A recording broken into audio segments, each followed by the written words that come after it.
मेरे से मिलने वाले लोग, मैं अब उस किसी व्यक्ति से नहीं मिलूंगा जो जन स्वराज के इस अभियान में कम से कम 1000 रुपया का जिसने योगदान न किया हो। उस किसी व्यक्ति से बात विचार नहीं करूंगा जो जन स्वराज के इस अभियान में टेंजेबल तौर पर कंधा न लगाए। प्रशांत किशोर के विचारों से आप प्रभावित हो सकते हैं। आपको प्रशांत किशोर से अगर मिलना है तो लाइए, दीजिए पहले 1000 रुपए।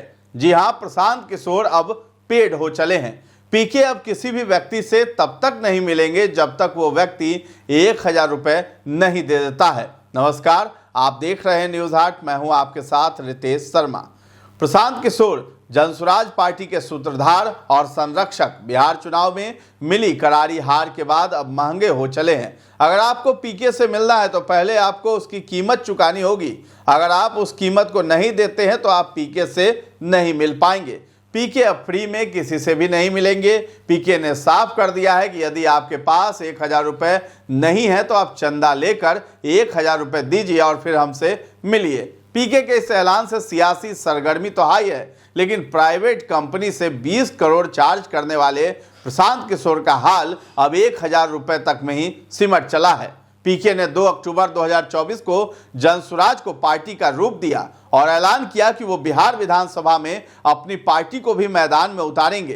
पीके ने 243 सीटों पर उम्मीदवार भी उतारे। उनके कई उम्मीदवारों ने नामांकन भी वापस ले लिया। करीब 238 प्रत्याशी टिके रहे, लेकिन किसी ने भी जीत हासिल नहीं की। हार के बाद पीके ने प्रेस कॉन्फ्रेंस किया और हार की जिम्मेदारी ली। हार का पश्चाताप करने के लिए पीके ने एक दिन का मौन व्रत भी रखा। पीके मौन व्रत तोड़ते हुए इस बात का ऐलान करते हैं कि अब उनसे मिलना होगा तो सभी को 1000 रुपए देने होंगे। दरअसल विधानसभा चुनाव में मिली हार का पश्चाताप करने के बाद पीके ने अपना मौन तोड़ते हुए शुक्रवार को मीडिया से बात करते हुए कहा कि सरकार ने 10-10 हजार रुपए देकर वोट खरीदे हैं। इन लोगों ने प्रशासनिक अधिकारियों के साथ मिलकर वोट खरीदे हैं। 6 महीने में महिलाओं को 2-2 लाख अगर नहीं मिले तो एक मंत्री और अफसर का घेराव करूंगा। प्रशांत किशोर ने पहले नम्र लहजे में कहा कि जनसुराज से जुड़ा हुआ हर व्यक्ति, बिहार से प्रेम करने वाला व्यक्ति, चाहे आप किसी भी पार्टी से हो या किसी भी विचारधारा से हो, आप बिहार के बदलाव के लिए कम से कम 1000 रुपए जनसुराज को दें। जिसके बाद प्रशांत किशोर ने सख्त लहजे में कहा कि अगर आपके पास 1000 रुपए नहीं है, आप बहुत गरीब हैं, तो आप चंदा इकट्ठा करके 1000 रुपए दीजिए, लेकिन दीजिए जरूर। अब आगे से मेरे से मिलने वाले लोग, मैं अब उस किसी व्यक्ति से नहीं मिलूंगा जो जन स्वराज के इस अभियान में कम से कम 1000 रुपया का जिसने योगदान न किया हो।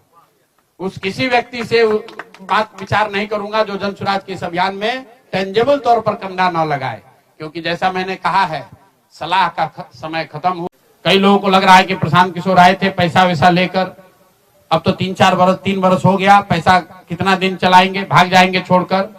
तो मैं आपको बता रहा हूं, आपके सामने, बिहार की जनता के सामने कमिट कर रहा हूं, आने वाले 5 साल तक मैंने ये भी संकल्प लिया है, जो कुछ भी मैं कमाऊंगा अगले 5 साल में, उसका 90%, कम से कम 90% जन स्वराज के इस अभियान के लिए डोनेट कर रहे हैं। यही नहीं, पिछले 20 वर्ष में मैंने अपने द्वारा अर्जित की गई जो भी मेरी चल अचल संपत्ति है, मैंने अपने परिवार के लिए दिल्ली में एक घर को छोड़कर बाकी सारी संपत्ति को जन स्वराज के इस अभियान के लिए डोनेट कर रहा हूं। कोई भी, चाहे पैसे की वजह से बिहार की गरीब जनता का जो ये आशा है, ये रुकने नहीं दूंगा। चाहे इसके लिए जो कुछ भी करना पड़े, पैसे की वजह से ये अभियान रुकने वाला नहीं है। मैं फिर से दोहरा देता हूं, अगले 5 साल तक जो कुछ भी मेरी आमदनी होगी उसका कम से कम 90% मैं जन स्वराज के इस अभियान को चलाने के लिए दान करूंगा। और दूसरा, पिछले 20 वर्ष में जो कुछ भी मैंने कमाया है, मेरी जो चल अचल संपत्ति है, उसमें अपने परिवार के लिए घर को छोड़कर बाकी सब कुछ जरूरत के मुताबिक जन स्वराज को डोनेट कर दिया जाएगा। तो पीके ने सख्त लहजे में कहा है कि केवल धक्का देकर हमसे मिलने से या यूट्यूब पर कमेंट कर देने से नहीं होगा, आपको 1000 रुपए देना होगा। पीके ने धमकी भरे लहजे में कहा है कि आज के बाद मैं ऐसे किसी भी व्यक्ति से नहीं मिलूंगा जो इस अभियान में 1000 रुपए नहीं देगा। जो भी हमारे अभियान में 1000 रुपए नहीं देगा, पीके उससे नहीं मिलेंगे। पीके ने कहा है कि अगर हमसे मिलना है तो 1000 रुपए तो निश्चित तौर पर देना ही होगा। अब जनता एक एक हजार से मदद करे, नहीं देने वालों से मुलाकात पीके नहीं करने वाले हैं। तो प्रशांत किशोर ने बिहार को बदलने के लिए जनता से हजार हजार रुपए की मदद मांगी। उन्होंने ये भी कहा कि जिसने हमारी मदद नहीं की उन लोगों से मुलाकात नहीं होगा। मैं 1 साल में 1000 मांग रहा हूं, चाहे तो ज़्यादा भी दे सकते हैं। तो लोगों के मन में सवाल है कि 3 साल मैं बिहार में घूमा, पैसे खत्म हो गए, अब कहां से पैसे आएंगे। तो मैं जनता को बता दूं कि मैं अगले 5 साल तक जो कमाऊंगा उसका 90% पैसा जनसुराज में लगाऊंगा। पिछले 20 साल में मैंने जो भी संपत्ति अर्जित की, दिल्ली वाला घर छोड़कर मैं अपनी सारी संपत्ति जनसुराज को डोनेट कर रहा हूं। तो आपराधिक छवि वालों को मंत्री बनाया गया है। प्रशांत किशोर ने कल बनी नीतीश कैबिनेट पर कहा है कि आपराधिक छवि वाले नेताओं को मंत्री बनाया गया। ऐसे लोगों को मंत्री बनाया गया जो पढ़े लिखे तक नहीं है, वो सिर्फ इसलिए मंत्री बन गए क्योंकि उनके पिता मंत्री थे। नीतीश मंत्रिमंडल घाव पर नमक लगाने जैसा है। नीतीश कुमार ने हर उस व्यक्ति को मंत्री बनाया जिस पर भ्रष्टाचार अपराध का आरोप है। नीतीश कुमार, मोदी ने बिहार की जनता को बता दिया कि हमने वोट खरीद लिया है, अब अपनी मर्जी चलाएंगे। तो गांधी आश्रम में 24 घंटे का मौन व्रत प्रशांत किशोर ने रखा था। जनसुराज के संस्थापक पीके ने पश्चिम चंपारण के भितिहरवा स्थित गांधी आश्रम में 24 घंटे का मौन व्रत किया। पीके पूरी रात धरना स्थल पर बैठे बैठे ही सोए हुए नजर आए। सुबह सुबह भी वो सोते नजर आए। बिहार की सभी 243 सीटों पर लड़ी जनसुराज का चुनाव में खाता तक लेकिन नहीं खुला। इतना ही नहीं, पार्टी के 98% कैंडिडेट की जमानत तक जब्त हो गई थी। तो नतीजों के 3 दिन बाद प्रशांत किशोर ने मंगलवार को प्रेस कॉन्फ्रेंस कर हार की जिम्मेदारी भी ली थी। उन्होंने माफ़ी मांगते हुए 1 दिन का मौन उपवास करने की बात भी कही थी।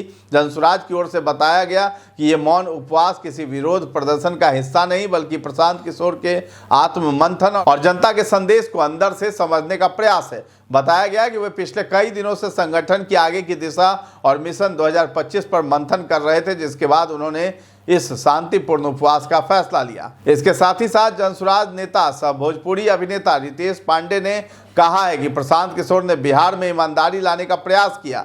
लोगों ने देखा कि कोई सच में गरीबी, पलायन और अशिक्षा पर बात कर रहा है, तो कुछ लोगों ने लोकतंत्र में सबसे घृणित काम वोट खरीदने का रास्ता अपना लिया। जिस राज्य में खुद गरीबी है वहीं बिहारियों की अस्मिता के साथ खिलवाड़ किया गया। तो मंगलवार को प्रेस कॉन्फ्रेंस में पीके पत्रकारों के सवाल पर भड़कते हुए भी नजर आए थे। उनकी आवाज, बात करने का तरीका सब बदला हुआ था। फिर सवालों के बीच ही एक बार जाने के लिए भी खड़े हो गए, लेकिन फिर मीडिया से बातचीत करने लगे थे। तो दरअसल पीके ने प्रचार के दौरान दावा किया था कि जदयू को 25 से ज्यादा सीटें आई तो राजनीति छोड़ दूंगा। रिपोर्टर ने इसे लेकर उनसे सवाल किया तो जवाब भी मिला कि मैं किसी पद पर नहीं जो उसे छोड़ दूं, आप मेरी बातों को इतना मत पकड़ा कीजिए। इसके बाद प्रशांत किशोर बाकी की प्रेस कॉन्फ्रेंस में उखड़े उखड़े भी नजर आए थे। तो सवाल क्या था और जवाब क्या था वो भी हम आपको बता दें। सवाल था कि आपने कहा था कि जदयू को 25 से ज्यादा सीटें आई तो राजनीति छोड़ दूंगा। जवाब मिला किस पद पर हूं कि इस्तीफा दे दूं। मैंने ये नहीं कहा था कि बिहार छोड़कर चला जाऊंगा, राजनीति तो मैंने पहले ही छोड़ दी है, लेकिन ये नहीं कहा कि बिहार की बात करना छोड़ दूंगा। दूसरा सवाल था, आपने कहा था कि मैं 130 सीटें आने पर भी अपनी हार मानूंगा, आपकी तो एक भी सीट नहीं आई, कहां कमी रह गई। तो जवाब मिला, मैंने पहले ही कहा कि हमने हिंदू मुस्लिम की राजनीति नहीं की, लोगों को बांटने का काम नहीं किया, भ्रष्टाचार नहीं किया, भ्रष्ट नेताओं को टिकट नहीं दिया, जातिवाद की राजनीति नहीं की। इसके बावजूद अगर मुझसे कोई गलती हुई तो मैं माफी मांगता हूं। तीसरा सवाल था कि क्या आप बिहार को नहीं समझ पाए। जवाब था कि हम मान गए कि मुझे बिहार की समझ नहीं है, अगर मेरे ये कहने से आप खुश हो जाएंगे तो आप खुश हो जाइए। फिर सवाल था कि 3 साल पैदल चलने के बाद क्या मिला। जवाब था, हम हारे इसे स्वीकार करता हूं, जिनको समझ है वो जीत गए, उन्हें सत्ता मुबारक। मुझे नीतीश कुमार और सम्राट चौधरी की तरह बिहार की समझ नहीं है, बिहार को ये नेता मुबारक।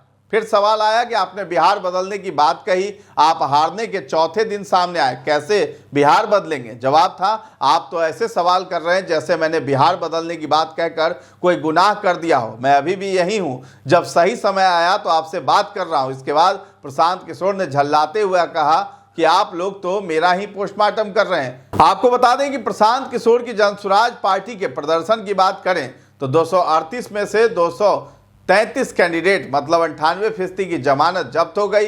पार्टी एक सीट मढ़ौरा पर दूसरे नंबर तक पहुंच पाई, वो भी तब जब एनडीए के प्रत्याशी का नामांकन खारिज हो गया था। तो जनसुराज को करीब 3.4% वोट मिला। इससे अच्छा प्रदर्शन तो ओवैसी की एआईएमआईएम और मायावती की बीएसपी ने दिखाया। एआईएमआईएम 28 सीटों पर चुनाव लड़ी और उसे 1.9% वोट शेयर के साथ 5 सीटों पर जीत मिली, जबकि 181 सीटों पर चुनाव लड़ने वाली बीएसपी को 1.6% वोट शेयर के साथ 1 सीट पर जीत मिली। तो अपने घर में भी जमानत नहीं बचा पाए पीके। प्रशांत किशोर रोहतास जिले से आते हैं, इसमें विधानसभा की 7 सीटें हैं। उनके अपने जिलों की सभी सीटों पर भी पार्टी अपनी जमानत नहीं बचा पाई। उनकी अपनी विधानसभा करगहर में पार्टी को सिर्फ 7.42% ही वोट मिला। तो अब जब पीके ने चंदे के तौर पर बिहार की जनता से 1-1 हजार रुपए की डिमांड रखी है, तो ऐसे में जनसुराज के पीके पर विश्वास करना कितना सही होगा। राजनीतिक पार्टियों को चंदा लेने के जो नियम है वो 2,000 रुपए से अधिक का नकद चंदा नहीं लिया जा सकता है, जबकि 2,000 से अधिक के चंदे बैंक चेक, डिजिटल भुगतान या इलेक्टोरल बॉन्ड के माध्यम से होने चाहिए। ये नियम पारदर्शिता और जवाबदेही सुनिश्चित करने के लिए बनाए गए हैं, लेकिन पीके ने जो है हजार रुपए की डिमांड कर दी। आगे बढ़ते हैं, तो क्या मान लिया जाए कि पीके इस 1-1 हजार रुपए लेकर पारदर्शिता रखेंगे? बता दें कि 2,000 से अधिक का चंदा जो उचित बैंकिंग माध्यमों से दिया गया हो, आयकर अधिनियम की धारा 80 जीजीसी के तहत कर कटौती के लिए पात्र हो सकता है। तो फरवरी 2024 में सुप्रीम कोर्ट ने चुनावी बॉन्ड योजना को असंवैधानिक घोषित कर दिया था, जिसके बाद ये योजना समाप्त हो गई। फरवरी 2025 में एक नए आयकर विधेयक में चुनावी बॉन्ड से संबंधित प्रावधानों का उल्लेख किया गया था, जिससे विशेषज्ञों को इसके भविष्य को लेकर कुछ संदेह हुआ।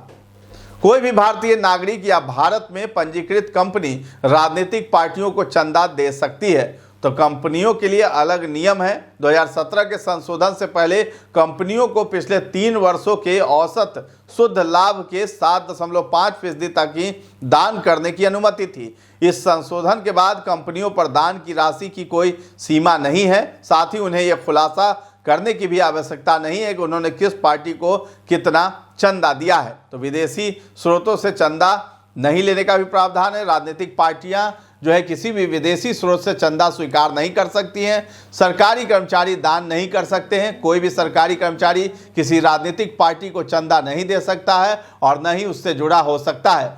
तो पार्टियों के लिए प्रकटीकरण नियम अलग हैं। 20,000 से अधिक के दान का खुलासा जो है करना होगा। जन प्रतिनिधित्व अधिनियम की धारा 29C के तहत राजनीतिक पार्टियों को 20,000 रुपए से अधिक के सभी दान का ब्यौरा चुनाव आयोग को देना होता है। इस रिपोर्ट में दानकर्ता का नाम, पता, पैन नंबर, भुगतान का तरीका और दान की तिथि शामिल होती है। अज्ञात स्रोतों से जो आय आता है, 20,000 रुपए से कम के दान को गुमनाम स्रोतों से प्राप्त आय माना जाता है, जिसका खुलासा करना अनिवार्य नहीं होता है। इसी कारण पारदर्शिता को लेकर चिंताएं बनी रहती है, क्योंकि पार्टियां बड़ी राशि को कई छोटे छोटे हिस्सों में तोड़ सकती है।